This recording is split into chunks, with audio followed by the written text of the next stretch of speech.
Hello, welcome to a slightly more particular Rogue report, or rather Rogue Core news video. It's not a development diary, but I guess it's more analogous to some previous ones.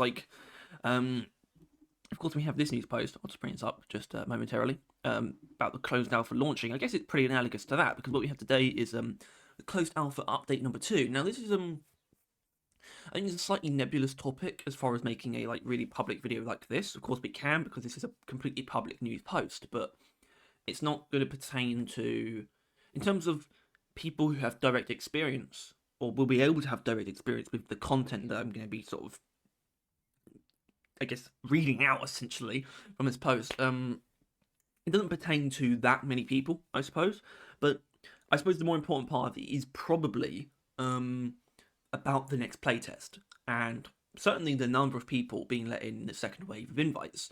So that will be in here. But I do find also the sort of the update content, because this is an update to the closed alpha, something that I don't have access to. Who knows? I might, based on after this, but I'm not sure the means I would use to play it necessarily. But I think it's still kind of interesting to go through what they're adding, so you can kind of get an idea of how fast they are, because everything that's been added will have been within a month of the first playtest launching, basically. So this really will help, hopefully, give people an idea of how quick Ghost Ship are in the very early stages of making a game. So let's just dive in so I can sort of give all that some credence. Anyway. And yeah, like it says here, the second wave playtest invite's going out in a few hours, so it won't be long after this video's been posted. I'm sure many of you will probably be watching this video after these invites are already out, so make sure to check your emails. But hopefully I can also get in a word about how that works. So if you haven't signed up already, you can. In fact, I might actually do that right now. So as long as you are signed into your Steam account, so it's more likely that you're signed in on the Steam app. But all you need to do is make sure you find the Rogue Core store page. Very easy to do. Just search it in the store search bar. Find Rogue Core. It'll be this tab here. It looks like this. Join Deep Rock Galactic Rogue Core playtest.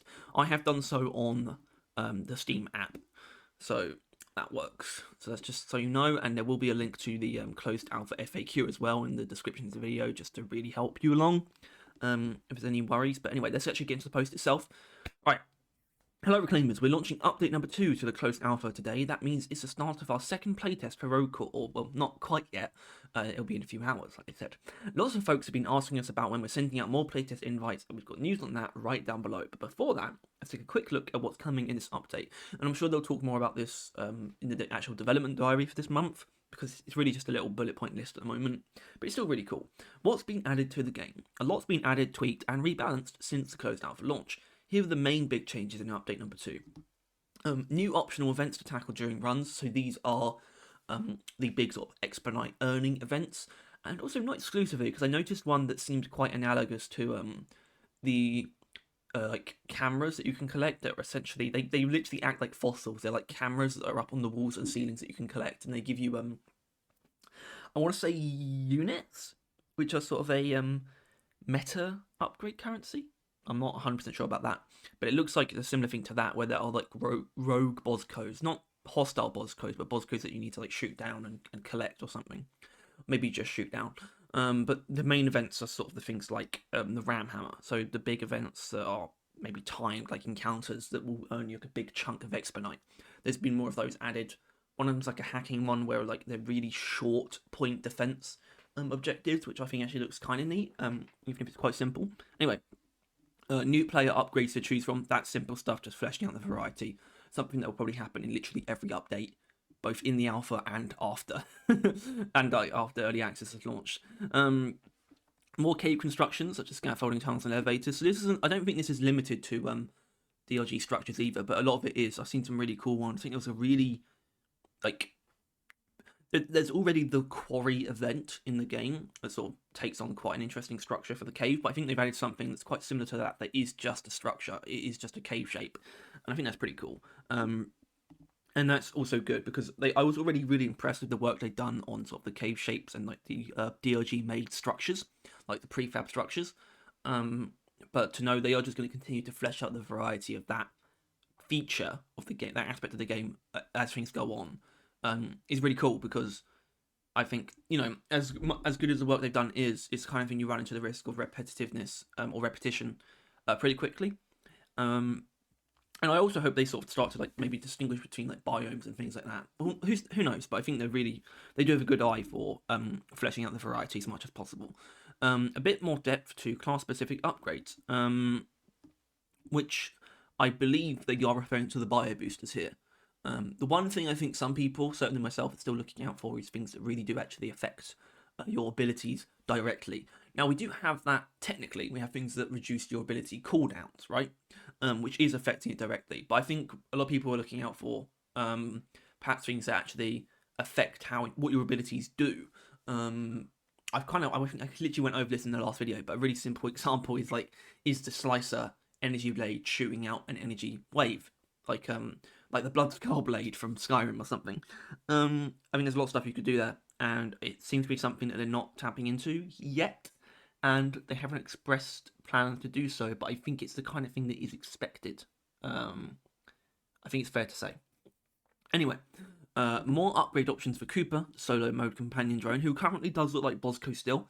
I'm assuming that will change. He might still be a Bosco model, if you know what I mean, like a improved version of Bosco, physically speaking, and that's not a problem. But yeah, I've already seen how this works as well, where it's like the thing is, I shouldn't have seen how it worked because I was watching the dev stream and it was only Mark and Aaron, so it was only 2 players, but it doesn't mean there should be the solo mode companion. But Cooper just accidentally showed up at one point, and suddenly they could upgrade him as well. But basically, when you get upgrades, I think it's when you get your character upgrades. So they're the most generic form of upgrades. They will also all come packaged with a Cooper upgrade. It doesn't seem inherently tied to what the upgrade is, but I don't know if it's randomized either. I'm not quite sure what the relation is between the upgrades, but they are doing it in a way that looks at least comprehensive. Anyway, ongoing UI updates and game optimization. Well, that almost doesn't even need to be said, but it's fair that they do. And a more detailed changelog will be available on Discord once we all get it all transcribed from the programmer's Crayon Scribble. So that'll be more like patch notes, but I probably won't be able to cover that. First of all, I think patch notes are of little meaning at the moment for the larger community because the larger community cannot play Rogue Core. And I'm pretty sure I won't have access to them anyway because I think they are in a select section of the Discord that you only have access to if you are in the playtest. Which is why even if I did get in, I'm not sure it would be appropriate to just show that. I'm not sure about that, so it's probably best to not think too much about patch notes for the Rogue Core at the moment, I would say. Anyway, let's talk about the actual playtest. So yeah, the second wave of playtest invites is coming. Before we send out the next batch of invites, we need to make sure this update is stable. So for the first few hours after this post goes live, the playtest is still only open to those who already have access. But once we're confident this new update runs well, doesn't brick our/your computers, we'll send out that second wave of playtest invites. This next round will be limited to a couple thousand people, so your individual chances of getting access are still pretty low. A lot higher than before. My understanding, I looked at the Steam charts, and if the Steam charts are correct, they only let in about 100 people for the first one. So, and this is at least 2,000. So they are bumping it up quite a bit. But they're also not using Steam's experimental Friend Plus One invite feature. It turned out to be a bit buggy and inconsistent. Yeah, I think that's also fair. They just bump the numbers up and don't bother with the buggy +1 feature. I think that's fair. I think it was a cool thing to try and do to help sort of friends, both friends get in. So someone who gets in always has someone to play with. But it was buggy and not great, so fair enough. Anyway, we'll be sending these additional invites out via random selection. If you click the request access button on the Rogue Core Steam page, that's all you need to do. Keep an eye on your notifications and email to see if you've gotten in. And I've already shown you how to do that, I hope. But yes, for more information on playtest and how invitations work, check out the FAQ below. Like I said, this will be linked in the description of this video. Anyway, that's all. We'll be back in a couple of weeks with our Dev Diary blog post for June, where we'll take another look at some of our ongoing and upcoming projects with Rogue Core. We hope everybody's summer is off to a nice warm start, and may the odds be on your side for getting picked for the playtest. With love, the Ghost Ship crew. So yeah, good stuff. Just reinforces their very strong philosophies about sort of the playtests, and I think it makes sense that you have a sort of a grace period or a test period after the update goes live before the invites actually go out for that new updated playtest, right? because it means you can troubleshoot, basically, make sure it doesn't actually destroy people's computers. It's a good idea. I just really fought the urge to yawn there. You're welcome. I'm a professional. And also, I just think on the update side of things, and you can see all this stuff in game, and it is quite like noticeable. They've already added quite a lot of content. I think for a month's worth of work, it's pretty admirable.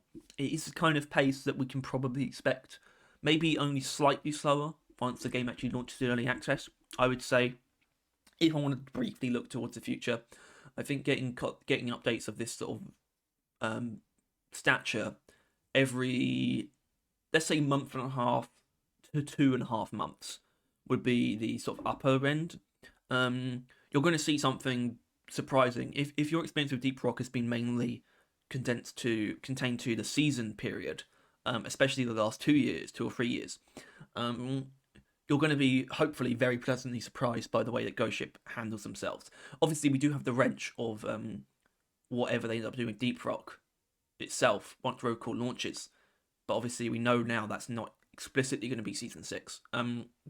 So either way, when you look at Road Call specifically, I think a lot of people are going to be surprised at how quick and how much the game's going to flourish in terms of content additions. And I think this already proves that. So we can kind of literally see the actual time spent. May 6th to June 4th. So like just about less than a month, I suppose. Or, roughly a month. About 30 days. I think it's actually 29 days, but it's about 30 days, And so it's about a month worth of work, and it's, substantial. And there's far more work going on. They are constantly working on sort of the back end stuff that is not going to be added yet, but they're sort of building up especially just ideas and designs for new systems, like more meta progression. I guess the cosmetic systems will sort of start to be considered about now. Maybe not. I don't know. And they're not putting a huge priority on it, but they probably should. I at least hope they take into consideration some of the long-standing things, like swapping armor pieces. Also, there is the idea of new classes, and I think they did want to get that in for this update. Doesn't seem to have happened, but they are still very confident, I think, very intent on making sure there are more than 4 classes at early access launch. And you can see that already, because I don't know if it is available in the current version, and obviously we'd have to wait until later today to find out. But I did see in the most recent dev stream on Roadcore, the backtracker is actually in the game, which is would be the 5th class in this case. But it might have been removed, but I think it's literally just there for testing purposes. But it did show that they want to get them in the game. I think the backtracker, if I had to make any claims, I'd say the backtracker and the Gorgon are going to be the first two, the 5th and 6th classes. And another bet I'll make there, the Gorgon will be a female character, much like the Falconeer is. So if anyone didn't know that, they are doing gendered classes. They're more so like characters, and this is how we are going to finally get female dwarves. The Falconeer is a female, the rest are male. So I would assume like at least 1 or 2 more of the other classes added before early access launch will also be female. I think the Gorgon makes sense, because Gorgon is basically, it's like Medusa adjacent. Anyway, that's going to be it for this video, because I have a day to get on with. Anyway, if you enjoyed this, please make sure to like and subscribe. If you want to see more stuff like this, and you want to stay on top of everything, do Deep Rock and Road Call, then also click the bell. And I'll see you next Tuesday. My apologies. Actually, in this case, there's a slight chance, I don't want to make any promises, there's a chance I actually put out that commentary video I've been talking about, or talking about actually in future Overclock Showcase videos that I've already recorded. So it's not really fair to say, but I might put out a commentary video, something quite generic, that is like me talking about the future of Deep Rock. Potentially. You'll just have to wait and see. Either way, thanks as always.